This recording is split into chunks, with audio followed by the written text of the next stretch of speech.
Hayaan mo na. Hindi ko napansin guys. Baliktad pala. Okay lang. Sardinas pa din yun kahit baliktad. Yan. Patola guys.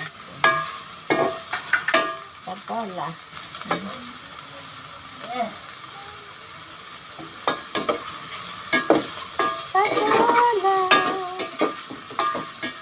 Patola. Ayan. Alam niyo kanina guys, ang ulam namin ay adobong sitaw. Nilagyan ko ng ganito, square na baboy. Napasarap ang kain, ubos. Kaya wala kaming ulam yung hapon. Nagluto ng bago.